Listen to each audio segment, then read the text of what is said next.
안녕하십니까. 행복한 아침 이재용입니다. 안녕하세요. 정예인입니다. 주말 잘 보내셨습니까? 오늘 새로운 한 주가 시작되는 월요일입니다. 아침에 늘 만나자마자 코로나19 얘기 빠짐없이 나옵니다. 그리고 태풍이 온다고. 네네. 태풍 얘기까지 하고 그렇습니다. 주말에 어떤 소식이 있었는지 그 얘기 잠시 후에 풀고요. 생활 법률 알려드리도록 하겠습니다. 네, 가장 먼저 날씨부터 전해드리겠습니다. 어제는 더위가 그치고 가을을 맞이한다는 절기 처서였습니다. 이 처서가 지난 오늘도 역시 전국 대부분 지역 폭염특보 내려져 있고요. 또 오늘 내륙 곳곳에 소나기 소식도 나와 있습니다. 한편 제주도는 오늘 태풍의 간접 영향권에 들면서 비가 내릴 것으로 보입니다. 우선 오늘 기온 자세히 살펴보시면 오늘 아침 기온 20도에서 25도 예상되고요. 한낮 기온은 29도에서 34도까지 오르겠습니다. 오늘은 한낮 기온이 33도 이상 오르는 곳 많겠는데요. 습도도 높아서 체감 온도는 이보다 더 높을 것으로 보입니다. 한편 현재 제8호 태풍 바비는 현재 오키나와 서쪽 해상에서 북동진하고 있습니다. 오늘 오전 제주도부터 간접 영향을 받겠고요. 모레는 전국이 태풍의 직접 영향권에 들 것으로 보입니다. 이 태풍으로 인한 피해 입지 않도록 미리미리 철저히 대비하셔야겠습니다.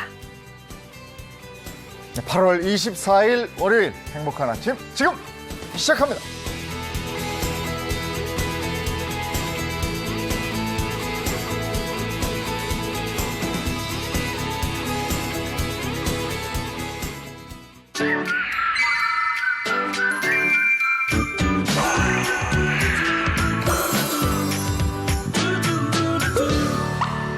네, 새로운 한 주가 시작되는 월요일인데 어떻게 컨디션들 괜찮으신지 모르겠습니다. 박수림 씨 어떠세요? 컨디션 괜찮으세요? 네, 그럼요. 지난 토요일이 에너지의 날이었어요. 예. 근데 소등을 저녁 9시부터 5분 동안 했는데 옛날에 그랬잖아요. 우리 어렸을 때 불 꺼라! 맞아요. 끄고 막 그랬잖아요. 네. 5분 딱 참여했는데 네. 진짜 귀뚜라미 소리 들리고 너무 시골에 온 것 같고 너무 좋더라고요. 처서였죠? 처서였죠. 처서였죠. 네. 딱 계절의 변화가 있어요. 황규락 기자는 불 꺼 기억하시나 모르겠어요. 전 전혀 모르겠는데 어려서 아직 어려서. 그렇죠? 한 예. 번도 들어본 적이 없습니다. 주말 어떻게 보내셨어요? 전 주말에 일을 보러 잠깐 광화문에 갔는데요. 네. 그날 사람이 진짜 한 명도 없더라고요. 그러니까 약간 코로나19가 이만큼 심각하구나 맞아요. 생각을 좀 하게 됐습니다. 예. 네. 오수진 변호사는 어떠셨어요? 네, 저도 또 어김없이 아이들하고 보냈는데요. 그 할 게 없잖아요. 그래서 TV를 좀 많이 틀어줬는데 가족 영화 같은 걸 보고 있는데 우리 둘째가 갑자기 그러더라고요. 엄마, 저 사람들은 왜 마스크를 안 하지요? 그렇게 얘기를 하는데 저도 순간적으로 맞아, 우리도 마스크를 다 안 하고 다니던 때가 있었지. 참 네. 그리웠습니다. 맞아요. 네, 이인철 변호사 어떠셨어요? 저는 토요일 날 이제 회사에서 좀 일을 했는데 제가 이제 에어컨 바람 안 좋아하거든요. 네. 근데 이제 의뢰인분이 덥다고 계속해서 에어컨 틀어달라는 거예요. 네. 그래서 에어컨 바람 계속 쐬니까 이제 냉방병에 걸린 것 같아서 어제는 좀 푹 쉬었습니다. 예. 냉방병 요즘 같은 때 열나면 조심하셔야 큰일 나는데. 네, 맞아요. 예. 오늘 다 체크하셨죠? 네, 괜찮습니다. 자, 주말 사이에 있었던 몇 가지 뉴스 짚어보도록 하겠습니다. 네. 역시 코로나19 소식부터 얘기를 좀 하죠. 어제 거의 400명 가까이 됐어요, 확진자 그렇죠. 수가. 네, 어제인 23일입니다. 이 코로나19 신규 확진자 수가요, 397명으로 400명에 육박을 했습니다. 신규 확진자는요, 이번 집단 감염이 본격화한 지난 14일부터 열흘 연속 세 자릿수고요, 4일 연속 300명대를 기록하고 있습니다. 지난 20일부터 4일 연속 최다 기록을 경신하면서요, 열흘간 누적 확진자만 2,600여 명에 달하고 있습니다. 사랑제일교회 등 기존의 집단 감염 그룹에서요, 확진자가 계속 나오고 있는 가운데 신규 감염도 전방위적으로 확산하고 있습니다. 네, 근데 또 굉장히 걱정이 되는 게요. 순천시의 15번째 확진자가 무려 380여 명에 달하는 네. 사람들 접촉을 했다고요. 네, 이제 전남 순천시의 15번째 코로나19 확진자인 A씨의 접촉자가요, 무려 380여 명에 달하는 것으로 나타났습니다. 그래서 방역 당국에도 정말 비상이 걸렸는데요. 네. 23일 순천시에 따르면요, A씨는 덕월동의 아파트에 거주하는 40대 여성으로 순천 5번 확진자와 저녁 식사 장소에서 감염된 것으로 일단 추정이 되고 있습니다. A씨는요, 덕월동의 한 스파를 매일 반복적으로 방문을 해서요, 거기 헬스장이나 또 사우나 등을 이용을 했고요. 주로 오천동과 덕월동에 위치한 식당과 카페 또 마트 등을 방문을 했습니다. 이 동거 가족을 제외하고 밀 접촉자만 30여 명이고요. 헬스장 회원 등 접촉자는 무려 380여 명에 달하는 것으로 나타났습니다. 사우나에서는 마스크를 어떻게 하고 못 있어요? 쓰죠. 뭐 쓰죠? 접촉한 사람들 너무 불안할 것 같아요. 네. 네, 순천시는 A씨가 이 헬스장과 사우나 중에서는 마스크를 착용하지 않는 것을 일단 확인을 했습니다. 그래서요, 헬스클럽 회원 명단하고 이 CCTV 자료를 확보해서 지금 계속 분석을 하고 있습니다. 네, 이렇게 확진자가 증가하면서 서울시가 이제 실내외에서 네. 마스크 착용 의무화 오늘부터죠? 네, 그렇습니다. 서울시가 오늘부터요, 시 전역에서 마스크 착용을 의무화한다고 밝혔습니다. 이에 따라서 서울 시민은요, 음식물을 먹을 때를 제외하고는 이 실내는 물론이고요, 실외에서도 마스크를 꼭 의무적으로 착용을 하셔야 됩니다. 네. 가족 돌봄 휴가 그 비용 지급하는 거 이것도 연장한다고 발표했더라고요. 네, 고용노동부는요, 어제인 23일 가족 돌봄 휴가를 사용한 근로자에게 하루 5만 원을 지원하는 기간을요, 다음 달 30일까지 연장한다고 밝혔습니다. 네, 말씀해주신 가족 돌봄 휴가 비용 지원제도 구체적으로 좀 어떤 건지 궁금해요. 네, 가족 돌봄 휴가 비용 지원은요, 이 코로나19 사태에 따른 계약 연기 등으로 이제 집에서 자녀를 돌봐야 하는 직장인들에게 정부가 1인당 하루 5만 원씩 최장 10일 동안 지급하는 제도인데요. 이 무급 휴가인 가족 돌봄 휴가를 쓰는 직장인의 경제적인 부담을 덜어주기 위한 것으로요. 이 초등학교 2학년 이하 자녀 또는 만 18세 이하의 장애인 자녀를 둔 근로자가 지원 대상입니다. 이 가족이 코로나19 확진 등으로 분류가 돼서요, 가족 돌봄 휴가를 사용한 경우에는 코로나19 상황 종료 시까지 비용을 지원을 하고요. 신청은 관할 고용센터에서 하실 수가 있습니다. 이 코로나19가 급속도로 확산되면서 우리가 잊고 있는 것 중에 한 가지가 지난 긴 장마 때문에 수해 피해 입은 분들이거든요. 맞아요. 지금도 네. 이제 복구 작업을 하고 있는데 이 와중에 또 태풍이 올라오고 있다. 아까 기상 얘기하실 때 들었는데 이거 어디까지 와 있습니까? 네, 제8호 태풍 이 바비입니다. 타이완 남동쪽에서 발생을 해서요, 이 강한 비바람을 동반하면서 지금도 빠르게 올라오고 있는데요. 우리나라는 이틀 뒤인 26일쯤 직접 영향권에 들겠습니다. 수요일 제주 서귀포 남쪽 해상까지 올라온 다음에요, 다음 날인 27일 새벽에는 목포 앞바다를 지나겠습니다. 이후 서해안을 따라서 계속 북상을 하면서 서울과 인천 등 이 수도권을 관통할 것으로 전망됩니다. 진짜 장마 때 아직 수해 복구 안 된 지역이 많거든요. 네. 근데 이번 태풍 때문에 또 더 큰 피해가 올까 봐 걱정이 돼요. 네, 이 비는요, 오늘 제주도를 시작으로 26일에는 남부지방, 또 27일에는 전국으로 확대가 돼서요, 28일 오전까지 이어질 전망입니다. 집중 강수 예상 시기는 26일 밤에서 27일 사이인데요. 지난 장마 기간 이 수해 복구가 아직 끝나지 않은 지역에서는 서둘러 정비하는 등 이 추가 피해에 대한 대비가 필요합니다. 예, 정말 대비 철저하게 해야 되겠습니다. 2020년 정말 힘들게 네. 보내고 있습니다. 이번엔 사건, 사고 소식 하나 전해드릴 텐데 45년 전에 이혼한 아내인데 네. 이혼한 아내를 간병하다가 살해한 그 전 남편이 되겠죠? 네, 전 네. 남편. 징역형이 선고됐다. 이 소식은 뭡니까? 네, 사건을 좀 말씀드리면요. 지난 14일입니다. 이 요양병원에서 45년 전에 이혼한 이 아내를 간병하다가 살해한 80대 남성 A씨에게 징역 8년이 선고가 됐습니다. 앞서 A씨는요, 지난해 9월 경기도의 한 요양병원에서 이혼한 전 배우자 B씨를 흉기를 찔러 살해한 혐의를 받았습니다. 네, 그런데 이혼했으면 이미 남남인데 남편이 전처를 간병을 했다는 거죠. 네. 이 남편이 이혼한 전처인 B씨를 간병한 데는요, 일단 이 자녀들을 생각하는 마음이 가장 컸다고 합니다.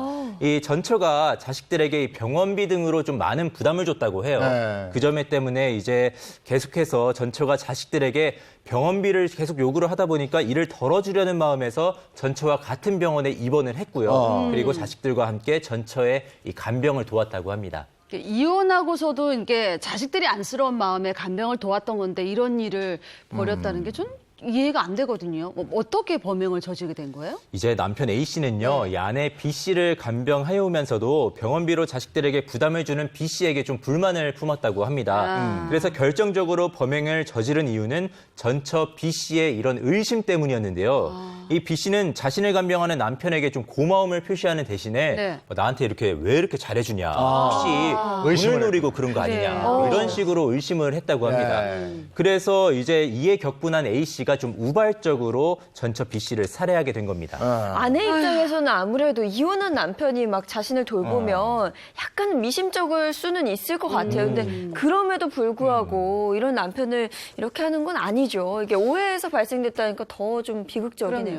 제 주변만 봐도요, 나이 드신 분들이 이렇게 당신 배우자들을 이렇게 간병하는 경우 많거든요. 네. 근데 당신 몸도 성치 않아요. 그쵸. 근데 더 심한 배우자를 간병해 주는 거 보면 좀 안타깝더라고요. 네, 그렇죠. 이렇게 이 고령화 사회가 심해지면서요. 네. 노노케어, 그러니까 노인이 노인을 돌보는 네, 이런 가정도 많아지고 있습니다. 실제로 2016년에 이제 고령화 연구 패널 조사에 따르면요. 네. 50세 이상의 중년층 4.9%가 질병이나 노안 등으로 일상생활이 힘든 가족이 있다고 답했고요. 또 이들 중에 약 28%는요. 이제 이런 가족을 직접 자신이 돌봤다고도 응답을 했습니다. 그리고 주요 돌봄 대상은요. 배우자 56%, 또 부모가 36% 순으로 좀 나타났는데 이런 노노케어의 경우에는 간병인도 이렇게 케어를 하다가 이 체력적이나 또는 정신적으로 병을 얻기 쉽다는 점이 좀 가장 큰 문제로 대두가 되고 있습니다. 네. 우리 사회가 이제 고령화 사회로 가면서 이런 일이 점점 더 많이 생길 거고 그러면서 또 이제 부모님을 집에 모시고 사는 이제 거의 없잖아요. 그쵸. 그러니까 노 부부가 부부간에 서로 의지하고 뭐 병이 한 분이 나면 한 분이 이렇게 또 간병을 하고 이런 경우가 많을 텐데 이런 부분도 걱정입니다. 한 가지 사건이 더 있어요. 딸을 간병한 건데 얼마 전에 뇌경색을 앓던 딸을 살해한 어머니가 극단적인 선택을 시도한 이런 사건이 있었습니다. 이건 어떻게 된 거죠? 네, 뇌경색으로 거동이 불편한 딸을요, 무려 15년 동안이나 간병을 하다가 목 졸라 숨지게 한 혐의로 재판에 넘겨진 70대 어머니가요, 지난 7월 10일 징역 3년, 집행유예 5년을 선고받게 됐습니다. 어머니 A씨는요, 지난해 9월 자신의 아파트에서 남편이 외출한 사이에 딸에게 수면제를 먹인 뒤 숨지게 한 혐의로 기소가 됐습니다. 네, 아무리 친딸이지만 15년이나 간병을 한다는 게 쉽지만은 않은 일이죠. 좀 스트레스가 많았을 것 같은데 어머니가 간병으로 인해서 많이 좀 어려움을 느꼈었나요? 네, A씨는요, 2004년 딸이 뇌졸중으로 쓰러진 뒤에 거동이 좀 불편해지자 그때부터 15년 동안이나 간병을 해왔고요. 그리고 이 과정에서 우울증 또 불면증에 시달렸다고 합니다.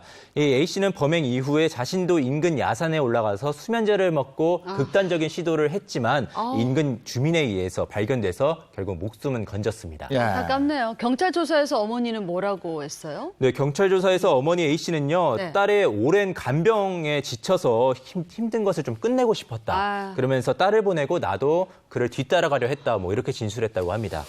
자, 이렇게 가족을 살해했을 경우에 법적으로 어떻게 됩니까? 예, 형법상 사람을 살해하면 사형, 무기 또는 5년 이상의 징역으로 처벌이 되고요. 이제 자기 또는 배우자의 직계 존속을 살해한 경우에는 존속 살해가 되기 때문에 사형, 무기 또는 7년 이상의 징역으로 처벌됩니다.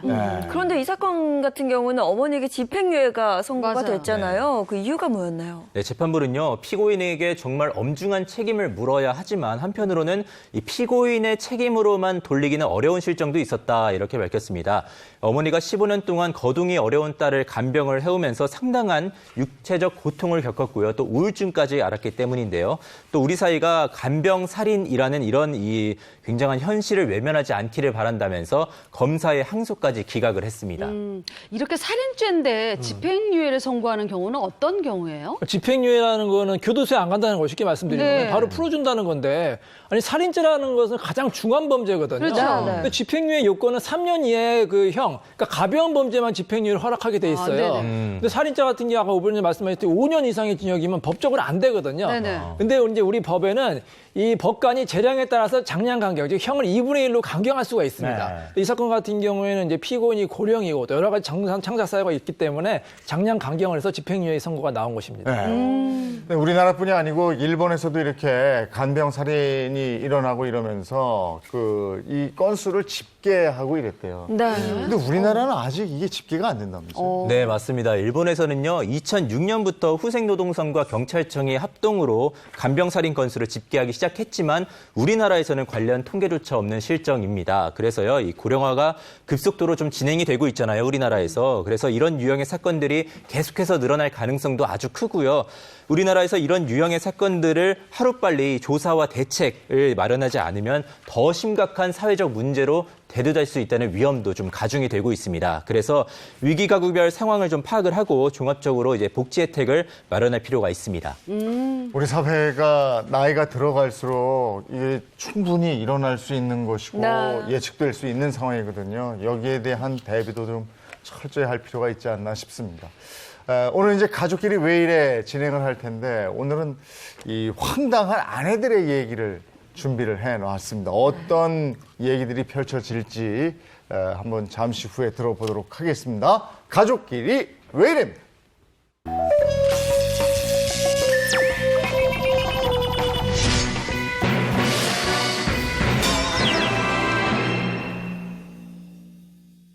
오늘은 어떤 사연들이 들어와 있어요? 영화배우 유아인 씨가 그랬잖아요. 어이가 없네.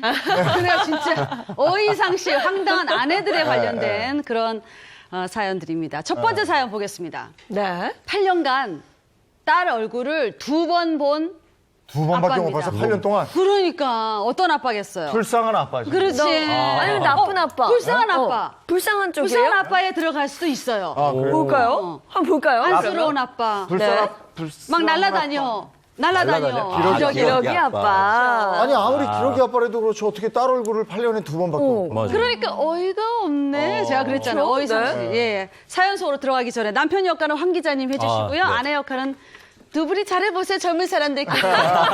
두 분이 해주시고요. 예인 씨가. 사연 속으로 들어가겠습니다. 저는 딸과 아내를 미국으로 보낸 기러기 아빠입니다. 처음엔 내 가족의 행복을 위해 애쓰는 자신이 대견했지만 시간이 흐를수록 점점 외로워지더라고요.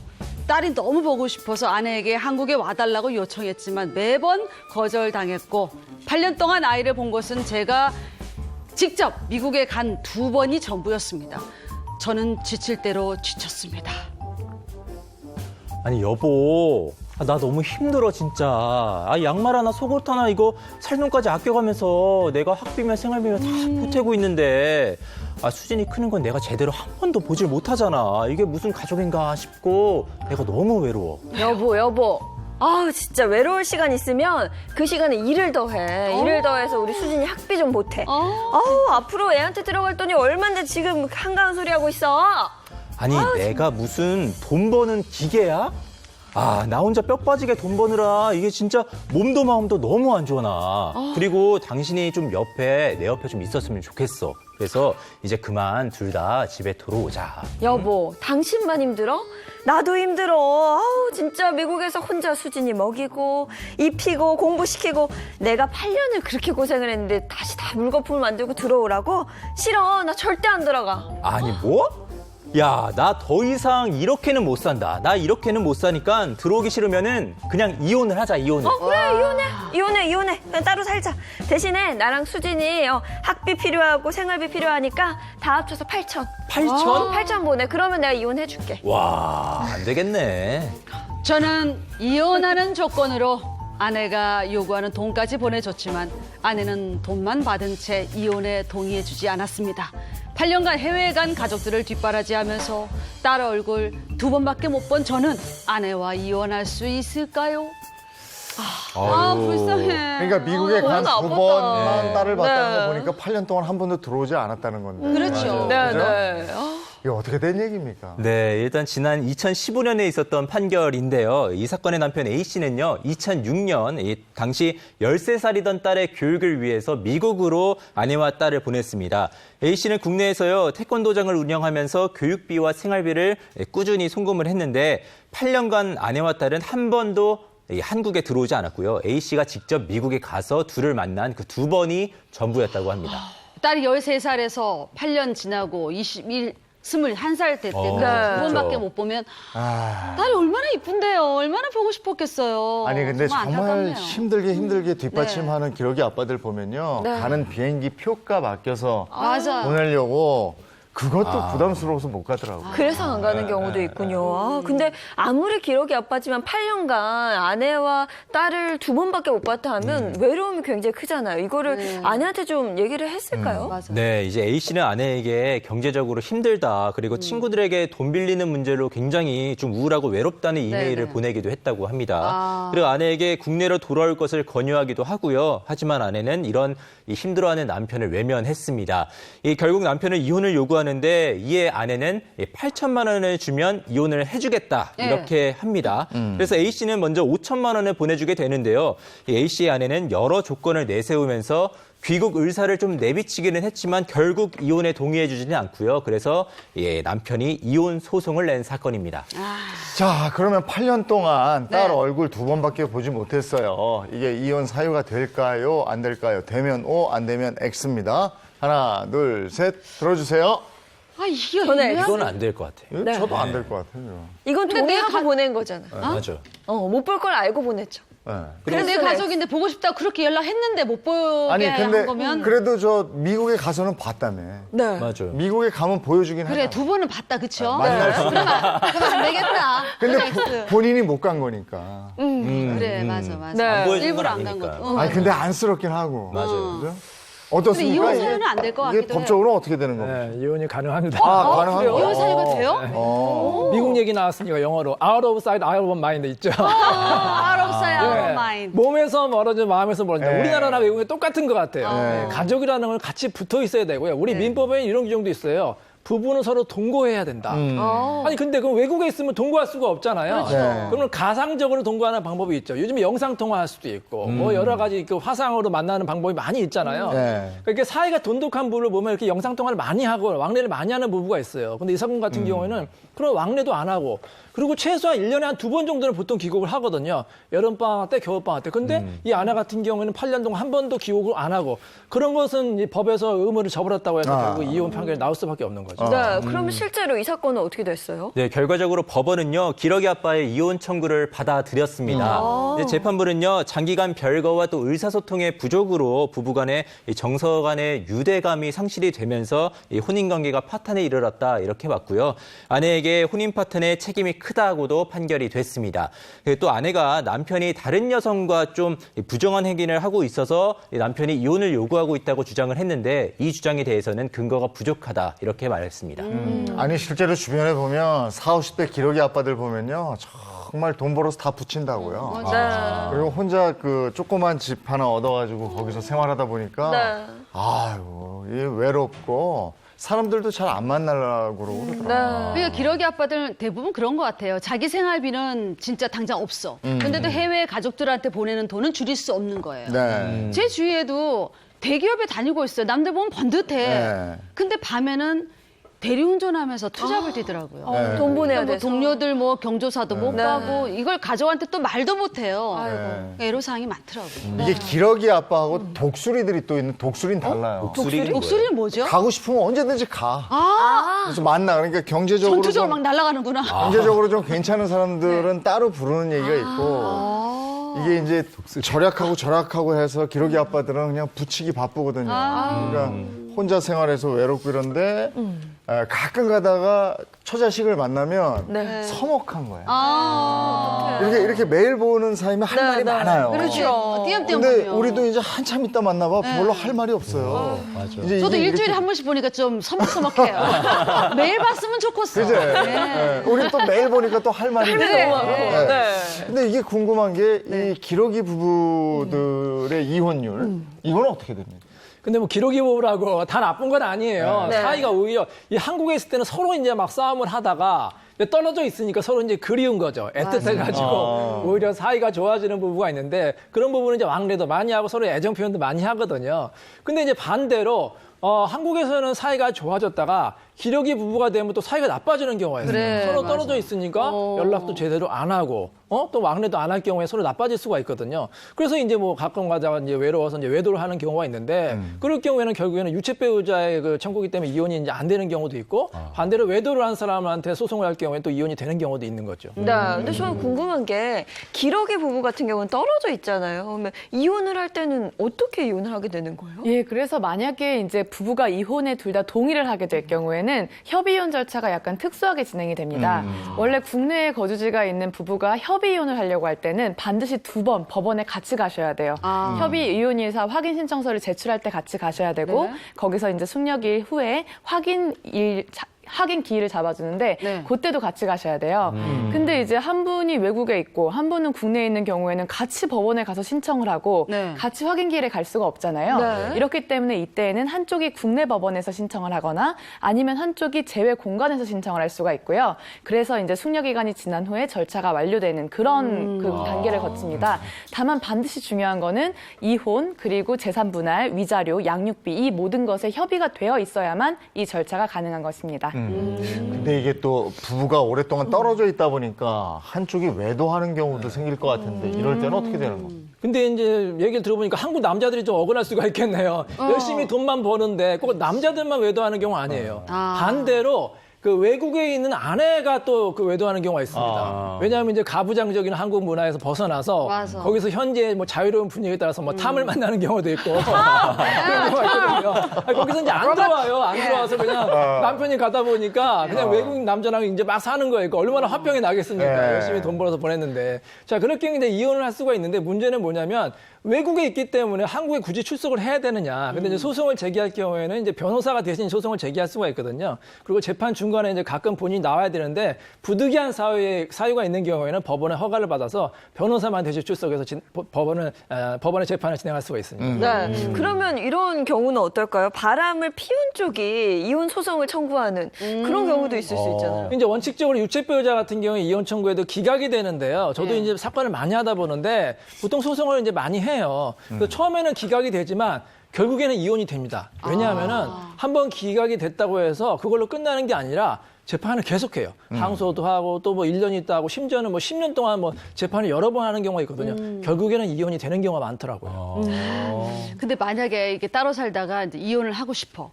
근데 한국에 있는 배우자가 이혼을 안 해줘.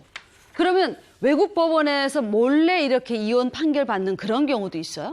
아주 간혹 있는데요. 그러니까 이때는 몰래 이제 주소를 엉뚱한 데를 적거나 어머. 아니면 행방불명이 됐다고 거짓말을 해서 이제 외국에서 이제 판결을 받는 경우가 있는데 이런 경우는 국내에서 승인이 안 됩니다. 근데 연락이 안 될 수도 있잖아요. 이게 따로 오래 살다가 여기 모르게 이사를 하든지 연락처를 안 가르쳐 주면 그럴 때는 또 어떻게 하는 거예요? 생각보다 이런 경우들은 종종 있어요. 저도 이제 그 상담하고 재판하면서 자주 보는데 네. 어쨌든 이런 경우에는 남편이 뭐 종적을 감춰버리거나 아니면 해외에 가서 돈을 벌어온다고 해놓고 거기서 뭔가 정착을 하거나 이런 여러 가지 사유로 행방불명이 정말 되는 경우들이 있어요. 근데 이런 경우에는 이혼이라는 거에 대해서 그 남편하고 협의가 안 된 거잖아요. 이럴 때는 공시송달에 의한 재판을 거쳐야 됩니다.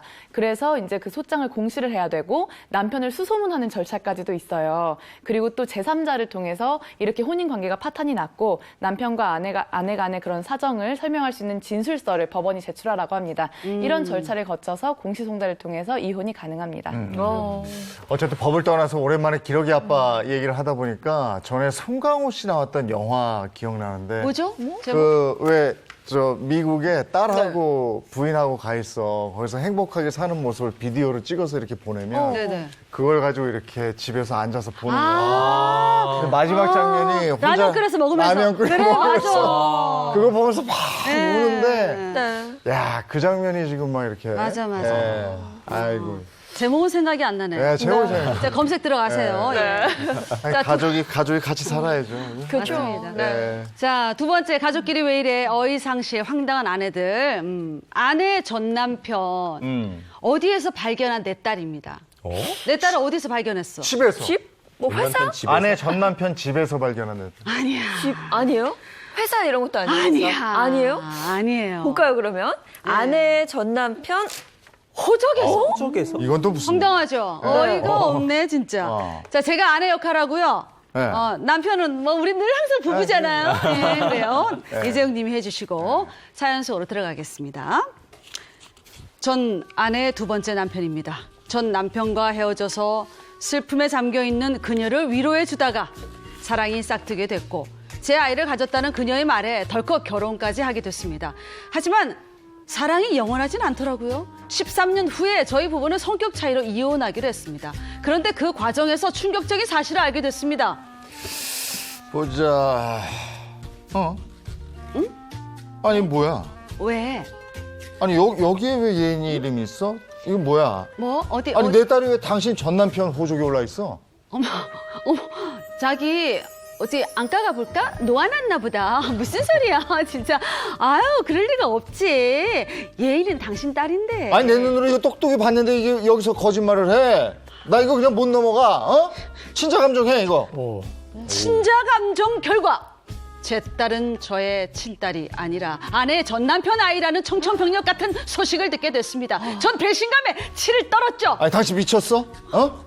전 남편 아이 임신해 놓고 이걸 내 딸인 것처럼 속여서 나하고 결혼한 거야? I'm sorry. 여보 미안해. 당신 사랑해서 그랬어. 우리 예인이 당신처럼 따뜻한 사람 그늘에서 키우고 싶었어. 당신 예인이 정말 예뻐하잖아. 우리 그리고 사랑하잖아.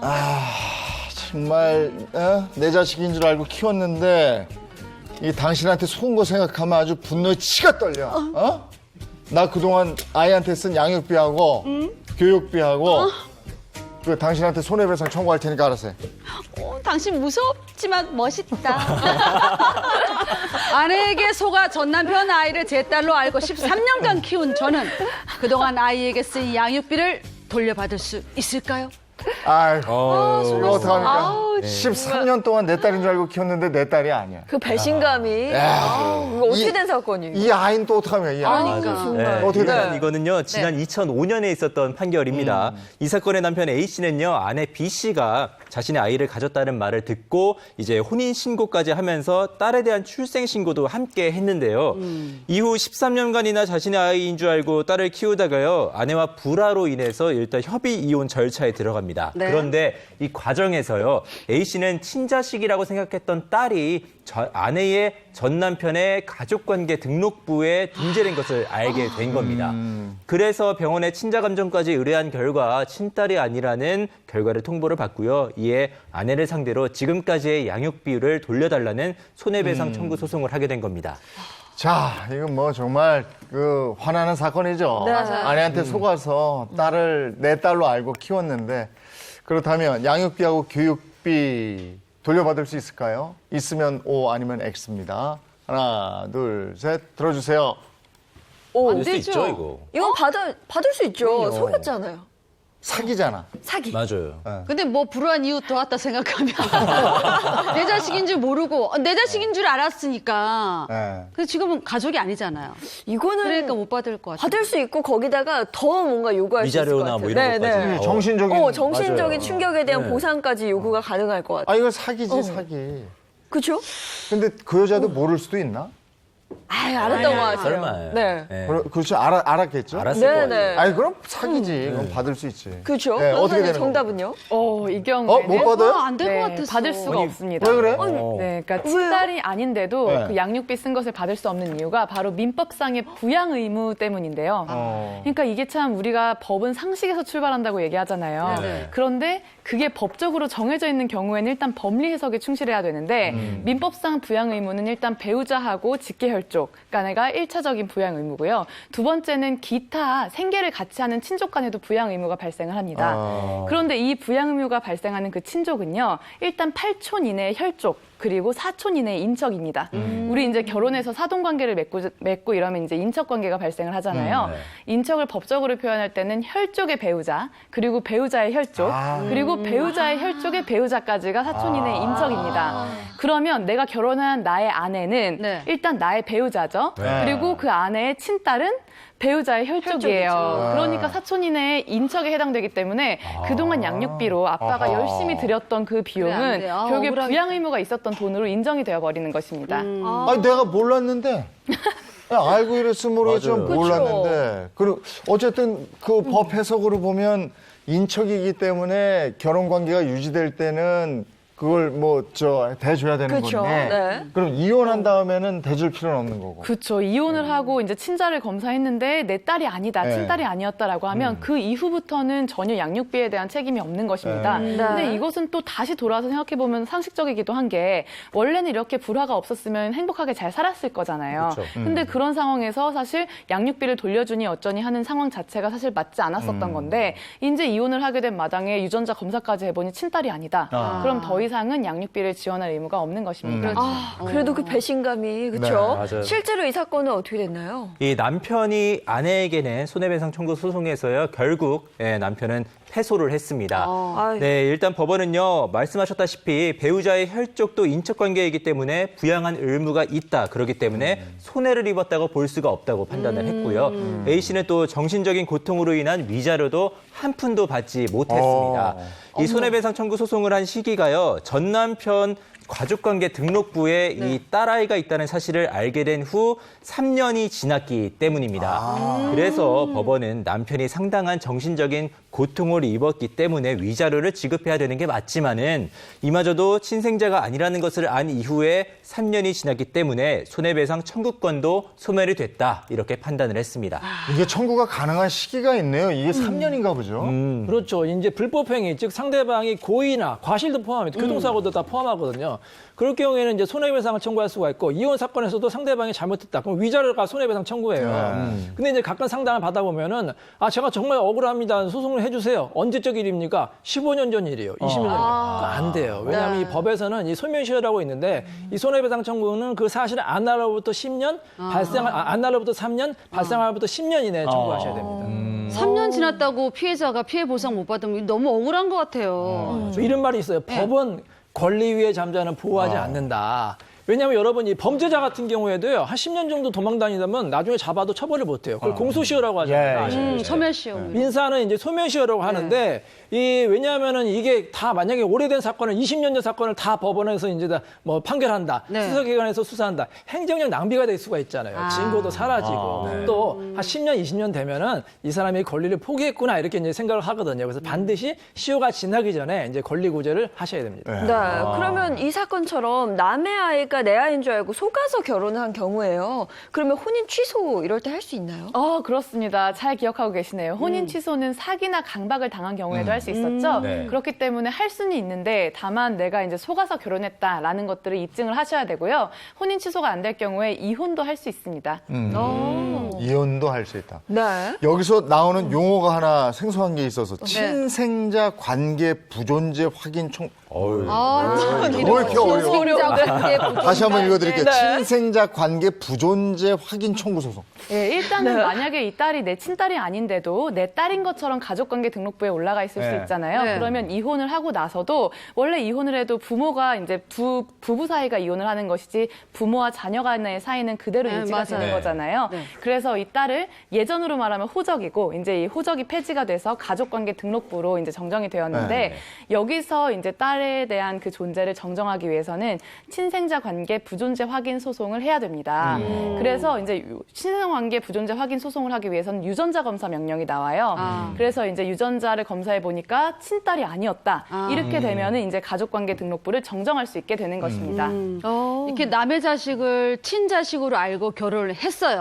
근데 그럼 실제로 결혼 그 취소 판결은 종종 있는 건가요? 그렇죠. 뭐 종종 발생하는데 2013년에 이런 일이 있었어요. 이제 그 재혼을 하게 됐는데 네. 이 아내가 원래 자녀가 있었고요. 이제 재혼 후에 이제 다시 이제 자녀가 이제 태어났어요. 근데 알고 보니까 유전자 검사를 하니까 이 태어난 아이가 혼외자였던 거예요. 그래서 이제 소송을 했거든요. 혼인 취소 소송을 해서 법원에서 인정을 해줬어요. 1,500만 원을 지급하라. 이렇게 일반적으로 이제 혼인 취소 소송 같은 경우는 위자료를 받을 수가 있는데 주의할 것은 뭐냐면 이렇게 속았다는 것을 안 날로부터 3개월 이내에 반드시 소송을 하셔야 됩니다. 네. 그러면 결혼 전에 임신한 게 아니야. 근데 결혼했는데 임신을 했는데 내 애가 아니에요. 네.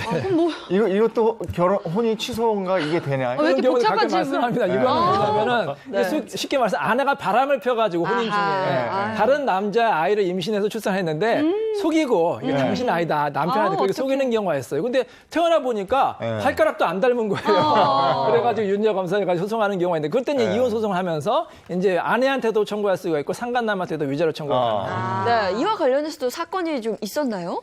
이 작년에 아주 유명한 사건이 네. 있었어요. 이 사건이 아주 재미있는 사건인데 이 남편하고 아내가 있는데 남편이 무정자증이었습니다. 그래서 임신이 안 되는 경우예요. 그래서 부부가 고민을 하다가 요즘에 인공수정을 할 수가 있잖아요. 그래서 인공수정을 해서 아이가 태어났어요. 얼마나 기뻤겠습니까? 근데 부부 사이가 좀 안 좋았던 것 같아요. 아내가 또 바람을 펴가지고 다른 남자 아이를 이제 또 낳게 됐습니다. 그러니까 아이가 2명이 생겼잖아요. 근데 처음에는 이 남편이 자기 아이인 줄 알았어요. 내가 좀 치료가 됐나 보다. 그럴 수 있죠. 그럴 수가 있잖아요. 그래서 너무 기뻐했거든요. 나중에 이혼 소송을 하면서 유전자 검사를 하니까 둘째 아이도 자기 아이가 아니었어요. 어떡해. 그러니까 이제 이혼 소송을 하면서 이 남편이 너무 화가 나니까 이 아이는 내 아이가 아니다. 이제 친생장하게 부존재 확인 소송을 하는 거예요. 이게 내 호적, 가족관계 증명서에서 말소해달라. 근데 법원에서 어떻게 판결 난지 아세요? 어떻게요? 둘 다 남편의 청구가 기각이 됐습니다. 두 아이 다. 자. 첫 번째 아이는 인공수정을 했잖아요. 네. 남편이 동의했단 말이에요. 동의를 했는데 이제 와서 아니라고 한 것은 이 시인이 이제 금반환에 반한다고 해서 첫째 아이는 남편의 아이로 인정이 됐고요. 네. 둘째 아이가 문제잖아요. 둘째 아이는 명백하게 외도에서 난 아이잖아요. 이때는 뭐냐면은 이 보통 부부 사이에 자녀가 출생한 경우에는 2년 이내에 친생 부인의 소송을 해야 돼요. 근데 이 사람이 2년이 지나서 소송을 했단 말이에요. 그래서 결국에는 둘째 아이도 남편의 아이가 그래서 이 남편의 청구가 다 부적법하다고 판결이 나왔습니다. 이것도 기간이네. 그러니까 친생자가 아닌 게 좀 의심스럽다. 그럼 네. 내가 안 날짜부터 2년 이내에 하셔야 됩니다. 소송을 제기해야겠네요. 그렇죠. 2년 이내 2년. 이게 그 기간들이 중요하군요.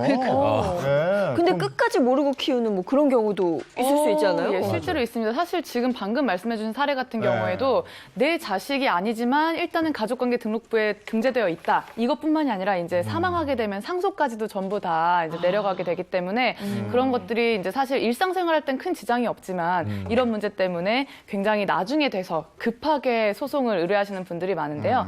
지금 말씀하시는 것처럼 친자식이 아닌 거를 모르는 채 이혼까지 하고도 또 그 딸을 계속 키우다가 결과적으로 알고 보니까 이혼해서도 내가 열심히 키운 딸이 이제 친자식이 아니라는 걸 알게 된 그런 사례가 있었습니다. 이 부부는 아들, 딸 낳고 잘 살고 7년 동안 잘 생활을 하다가 결국 이혼을 했는데요.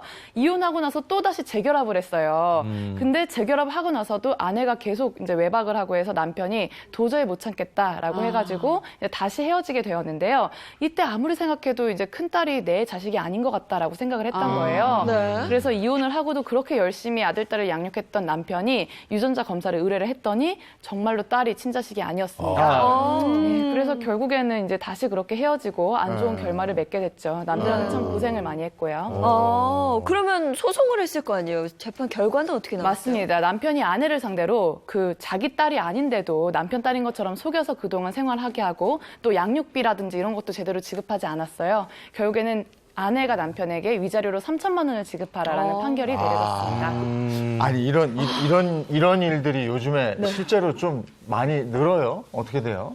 두 분이 느끼시기에는 어떤 것 같아요? 이런 사건들이 좀 그러니까 이제 많아졌나요? 이혼 소송하다 보면은 이제 특히 이제 남편이 이제 의심하는 경우가 많아요. 이 아이가 내 아이가 아닌 것 같아. 유전자 검사하세요. 결과 나오면 어떻게 되는 줄 아세요? 한 99%는 친자로 나옵니다. 괜히 남편이 의심해서 더 불리할 수가 있어요. 근데 가끔 1%는 아닌 경우가 있어요. 그때는 이제 본인이 위자료 청구할 수가 있고 또 양육비 청구도 거절할 수가 있는 거죠. 근데 그 1%에 해당되는 그 아이들은 어떡하냐고. 그래, 그렇죠. 10몇 년을 내 자식이라고 생각하고 키웠는데 내 자식이 아니야. 그럼 이 아이의 인생은 어떡하냐. 실제로도 그 실무상으로는 그렇게 해서 친생자 관계 부존재 확인 소송에서 이제 결과가 나오고 결국에 내가 아버지로 알고 있던 사람이 아버지가 아니다. 이런 상황이 되면 심리적인 충격도 큰데 주민등록이 말소되는 경우들이 있어요. 그러면은 갑자기 이제 응시해야 되는 시험이라든지 내가 이제 신분상 해야 되는 일들이 스톱이 되는 거예요.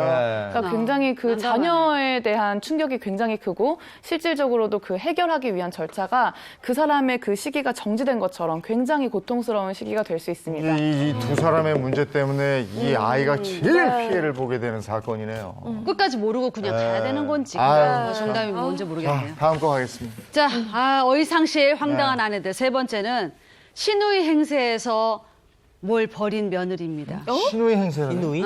시누이 행세를 했어. 사기 벌인 며느리. 오, 사기. 사기 맞을 무슨 것 사기? 같은데요? 무슨 사기? 이게 무슨 판을 벌렸겠어? 술판을 벌였을까? 그렇죠. 자, 보겠습니다. 무슨 사기일까요? 그래. 대출 사기. 아, 대출 사기를 벌였어요? 자, 시어머니 역할은 제가 하고 며느리 역할은 예인 씨가 해주는 네. 거예요. 사연 속으로 들어가겠습니다. 제 나이쯤 되면 아들 부부가 집에 자주 찾아오길 바란다지만 저는 며느리가 집에 오는 게 좀 두렵습니다. 제 며느리에게 고치기 힘든 나쁜 습관이 있거든요. 며느리가 집에 찾아왔던 어느 날 제가 잠깐 자리를 비운 사이에 기가 막힌 일이 벌어졌어요. 아, 우리 어머니 지갑 바꾸셨네. 아, 또 명품이야. 살짝 볼까? 근데 현금 왜 이렇게 없어? 카드만 이렇게. 이 뭐야? 이 왜 아가씨 카드 아니야? 이게 왜 여기 있지? 아가, 너 거기서 뭐더냐?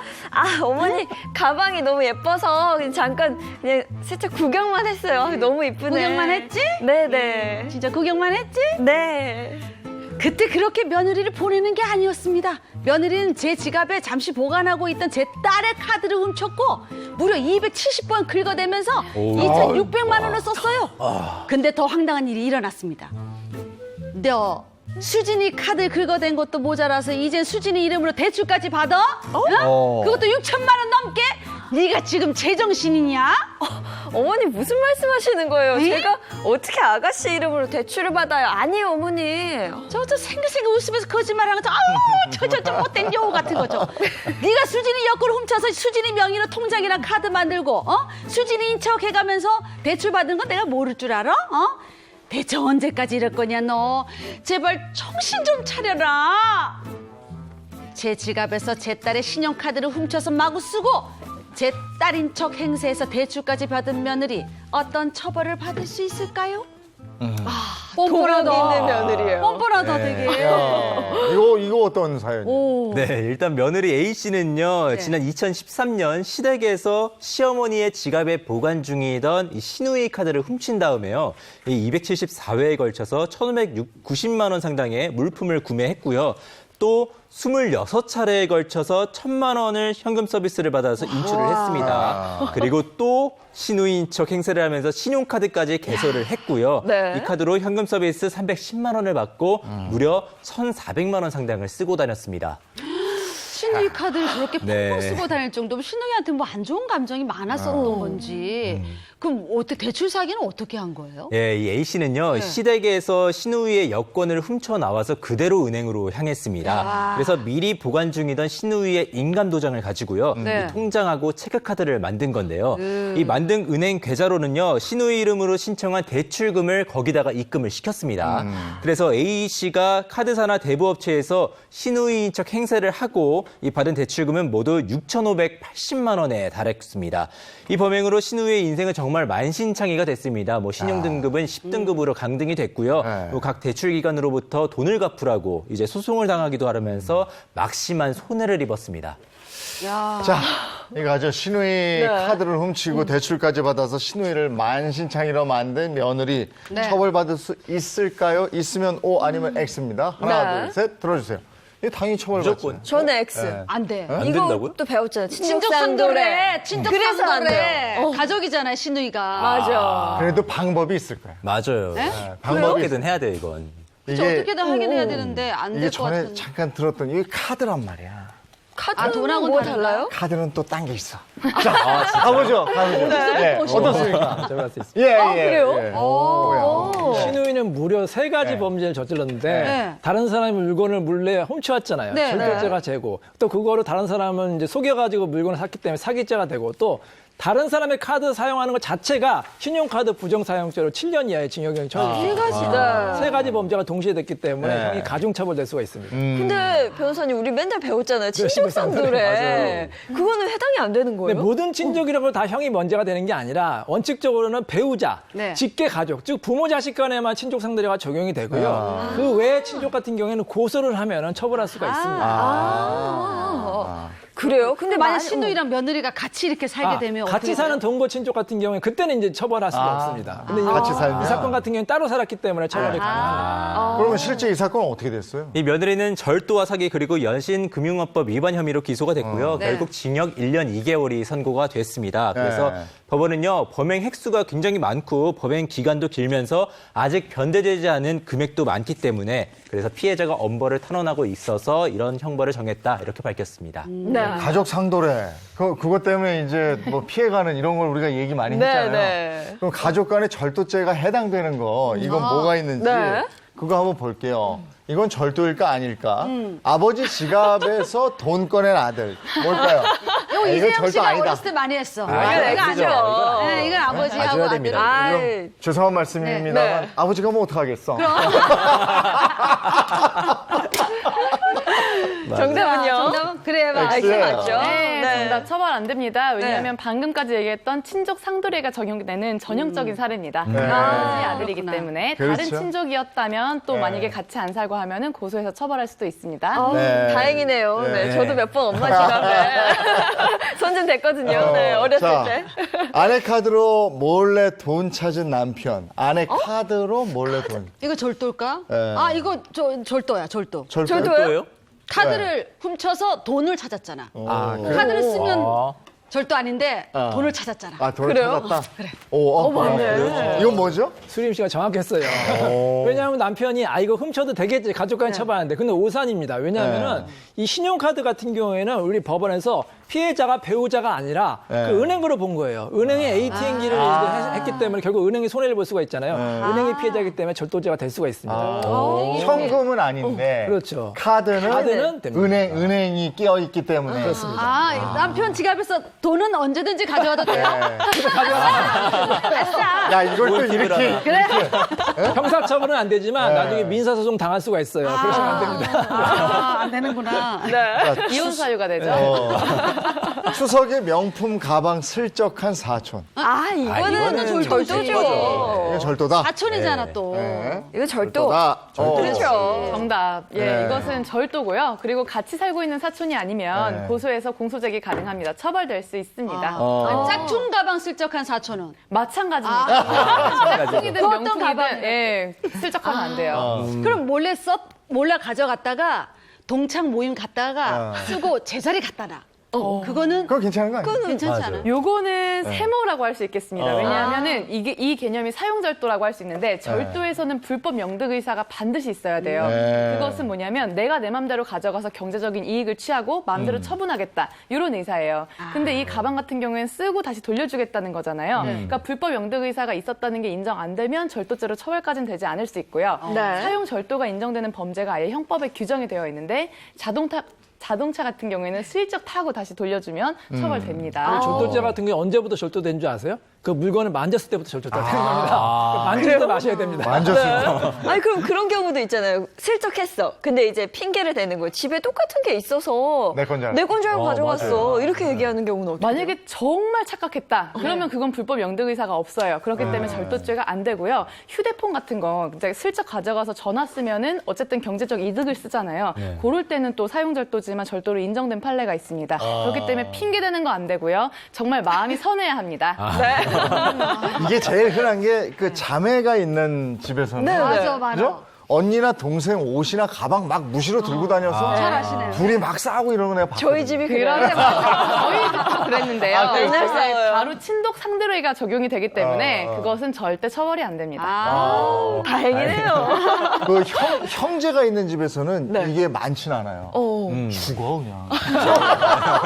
장난감 손대면 이리 와. 형한테 어디 이거지?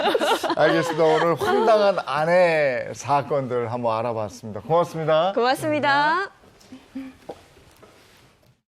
I went to a drink to my Celtics like a sex that's bringing me down. I went to a whore. He said my life's a bore. So quit my wife because it's 시대가 변하면서 자연스럽게 많은 것들이 변해가고 있죠. 자동차도 마찬가지라고 그래요. 네, 맞습니다. 이제 환경 문제가 커지면서요, 친환경차가 인기를 끌고 있고요. 또 자동차 기술도 발전하면서 기술이 진화를 하는 등 이 자동차 시장에서도 요즘에는 정말 많은 변화가 있습니다.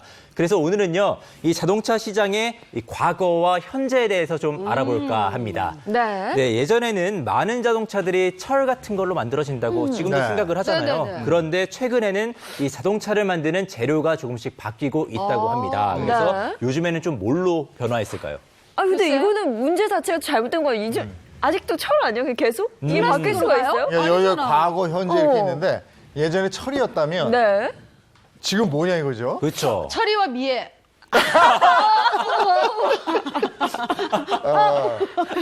요즘에 그래. 네. 범퍼 같은 것도 철이 아니에요. 아니죠. 그래요? 아, 예전 차를 보면 그게 굴인가? 철이었어. 뭘 뭐지? 만들지? 그러네. 한번 볼까요? 현재는 플라스틱. 네, 요즘에 맞아, 맞아. 네. 어. 요즘에 자동차 겉면 대부분이 점점 더 플라스틱으로 만들어지고 있고요. 그중에서도 말씀하셨다시피 자동차 범퍼는 가장 먼저 플라스틱으로 바뀐 부품이라고 네. 할 수가 있습니다. 그래서 과거 범퍼는 플라스틱이 아니라 철이었다. 철. 네. 네. 자동차 범퍼를 철로 만든 데는 다 이유가 있었을 거 아니에요. 그렇죠. 자동차 앞뒤로 이제 범퍼를 철로 만들면은 일단 안전하잖아요. 그쵸. 이제 뭐 차량 본체는 물론이고 운전자도 보호할 수 있기 때문에 그랬는데 하지만 1970년대부터 처음으로 플라스틱 소재의 범퍼가 등장하게 됐습니다. 왜 범퍼를 바뀌었을까? 아니 이제- 좀 무거워서 그랬나요? 네, 철 소재로 만든 범퍼는요. 일단 운전자와 차는 안전하게 보호할 수 있겠지만은 네. 보행자를 보호하지 못하잖아요. 그렇기 때문에 점점 더 플라스틱으로 변하게 된 겁니다. 아, 이게 사람들의 인식이 달라지면서 자동차도 같이 변화를 한 거네요. 네, 그렇죠. 그리고 또한 아까 말씀하셨다시피 요즘에 이 자동차 겉면 대부분이 이제 플라스틱으로 변한다고 말씀드렸잖아요. 그 이유는 바로 이 자동차 무게를 줄일 수 있기 때문입니다. 네. 이 최근 자동차 시장의 가장 큰 화두는요, 사실 경량화라고 할 수 있겠습니다. 네. 이 고유가 시대가 지속되면서요, 연비가 자동차를 고르는데 가장 핵심 경쟁력으로 떠오르고 있기 때문인데요. 실제로 자동차 무게를 약 10% 정도 줄이면요, 연비는 3에서 8% 정도를 개선할 수 있다고 합니다. 또한 이에 따라서 배출가스가 줄어들면서요, 이 가속과 또 조향 성능까지 이 성능이 향상이 되면서 자동차의 전반적인 기능이 좋아진다고 합니다. 사람이나 자동차나 다이어트 해야 돼요. 빼면 좋은 거예요, 그렇죠? 그렇죠. 근데 빼기만 하는 게 아니고 가볍고 튼튼한 걸 만들겠다 이거죠. 네. 자동차도 이제 그렇게 변화가 된다는 거예요. 네. 네. 그리고 자동차 시장의 과거와 현재 두 번째를 한번 살펴보시면요. 네. 이 과거에는 자동차를 구매하실 때 조건을 먼저 봤습니다. 그런데 이제는 이거를 더 본다고 합니다. 이제 뭐지? 이거? 조건을 그 조건 따져야죠. 저 같은 경우는 디자인. 차의 디자인을 많이 보지 않아요? 아 요즘엔 그렇지. 어. 돈? 조건 돈 아니야? 돈. 차종? 네. 차의 종류. 차종에 따라서 정해진 이미지도 그렇게 다르잖아, 맞아. 그렇죠. 이제 조건을 먼저 생각하고 구매하던 과거와는 다르게요. 네. 요즘에는 이제 차종을 먼저 생각하고 나중에 조건을 본다 이렇게 생각하시면 될 것 같습니다. 근데 저는 잘 이해가 안 돼서 그러는데 무슨 차이인 거예요? 네, 이제 과거에 자동차를 구매를 하실 땐요, 하나의 차종이 정해지면은 일단 거기에는 뭐 무슨 엔진이 있고 몇 인승이고 뭐 용도는 뭐고 이런 것들이 정해져 있었어요. 그렇기 맞아요. 때문에 차종을 정하면은 색상 이외에는 뭐 선택지가 없었습니다. 맞아요. 그 있잖아요. 대가족이면 커다란 차종인 특정 브랜드 차가 맞춤형이다. 뭐 이런 거. 맞아요. 네. 정해진 그래서 이미지가 생겼어요. 예를 들면요, 어떤 차종의 디자인이 마음에 든다. 그런데 이게 커다란 차종이다. 이렇게 생각하면요. 네. 나는 1인 가구나 2인 가구예요. 그러면은 큰 차를 선택을 못하고 뭐 작은 차, 소형차나 뭐 그렇죠. 소형 SUV 같은 걸 선택을 해야 되잖아요. 네. 그래서 원하는 차종, 큰 차종을 구매하지 못한 겁니다. 그래서 선택의 폭이 넓지가 않았고 좀 어느 정도 제약이 있었다고 보시면 됩니다. 맞아요. 그런데 이제는 구매자들이 선택할 수 있는 선택의 폭이 더 넓어졌다 이런 얘기네요. 네, 최근 자동차 구매 시장이 많이 변화하면서 그렇게 바뀌고 있는데요. 하나의 차종 내에도요, 색상뿐만이 아니고 뭐 다양한 선택지가 있습니다. 뭐 몇 인승을 탈 건지, 어떻게 뭐 구매를 할 건지 뭐 이런 것도 있고요.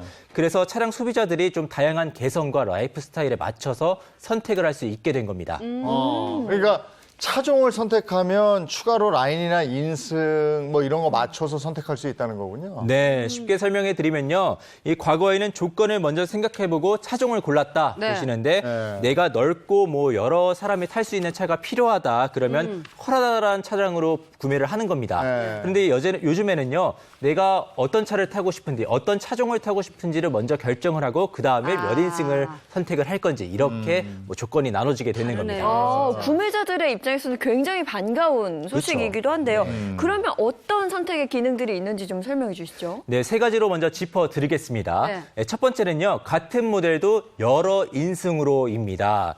차종에 따라서요, 뭐 7인승, 9인승, 11인승 등 다양한 선택지가 있어서 이걸 선택을 하시면 되는 거고요. 넓은 공간을 가지고 싶지만은 좌석이 좀 아쉬워서 따로 차량을 개조하시던 분들도 계시는데 이제는 이거를 그냥 선택만 하시면 되게 된 겁니다. 그러니까 큰 차종 갖고 싶은데 다인승은 좀 부담스러운 분들에게는 좋을 것 같아요. 그렇죠. 그럼 다음 가능한 선택지는 뭐가 있죠? 네, 두 번째로는요, 바로 같은 모델도 내가 원하는 엔진으로입니다. 엔진. 이 한호의 차종에도요, 가솔린과 디젤 엔진이 있어서요, 두 개 중에 하나를 선택할 수가 있고요.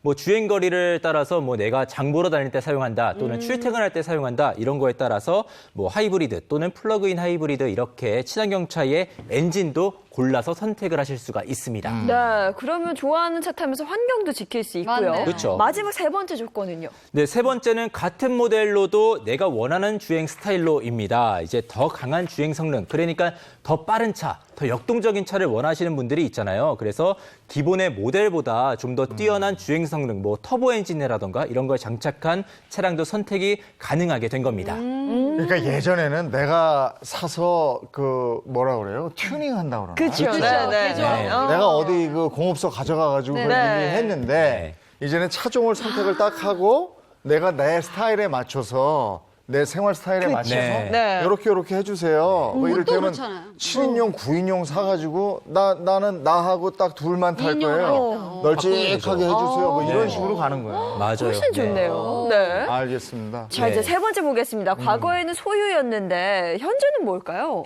공유? 현재. 공유. 뭐, 맞네, 소유니까. 볼까요, 그러면? 경험? 네. 어? 뭐 경험 비슷한 무슨 말인데요. 얘기예요? 네, 자동차를 단지 소유하는 게 아니라 경험하는 추세로 요즘은 바뀌고 있습니다. 네. 그래서 최근에는요, 다양한 차를 경험할 수 있는 말씀하신 공유 경제가 또 인기를 얻고 있습니다. 자동차가 아무래도 값이 좀 부담스럽기 때문에 경험을 해보고 구매를 한다, 뭐 이런 얘기예요? 네. 네. 구체적으로요? 대표적인 것이 차량을 사용하지 않는 시간에 다른 사람에게 이 차량을 빌려주는 카쉐어링이 있잖아요. 네. 이런 서비스가 대표적인데요. 원하는 차량을 가까운 곳이나 이 주차장에서 빌리고 또 거기에 반납하는 서비스입니다. 그러니까 사용하지 않는 시간에 빌려주면 돈도 벌 수 있을 것 같아요. 그렇죠. 코로나19 맞이하면서 또 다른 방향으로 변화하고 있다고 하죠?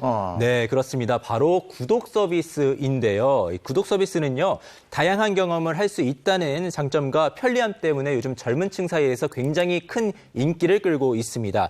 최근에는요, 이 코로나19로 좀 접촉을 꺼리시는 분들이 늘면서요, 구독 서비스에 대한 관심도 아주 커지고 있는데요. 따라서 자동차 구독 서비스도 인기를 같이 끌고 있습니다. 그러니까 신문 구독하는 것처럼 자동차를 구독해서 빌리는 게 자동차 구독 서비스잖아요. 네, 그렇죠. 이 자동차 구독 서비스는요, 정기적으로 일정 금액을 내고 한 회사에서 나온 다양한 차종을 빌릴 수 있는 서비스인데요. 원하는 차종을 다양하게 경험할 수 있고 또 차량 관리에 뭐 크게 신경 쓰지 않아도 돼서요. 모바일로 간단하게 신청을 하면 탈 수 있다는 그런 장점이 있습니다. 예, 시대에 맞춰서 변화돼 가는 자동차의 과거와 현재 알아봤고 이렇게 계속 진화되는 미래 자동차가 또 기대가 됩니다. 고맙습니다. 고맙습니다. 처서가 지나면 확실히 가을로 가는 건데 이번 여름 뭐 어떻게 갔는지 모르겠습니다. 네. 네. 특히나 이번 주에 또 태풍이 온다고 해서 걱정이 큰데요. 피해 입지 않도록 미리미리 대비 철저히 해주셔야겠습니다. 오늘 하루 잘 보내시고요. 저희는 내일 아침 8시 더 알찬 내용으로 돌아올게요. 행복한 아침, 행복한 하루 되십시오. 고맙습니다. 고맙습니다.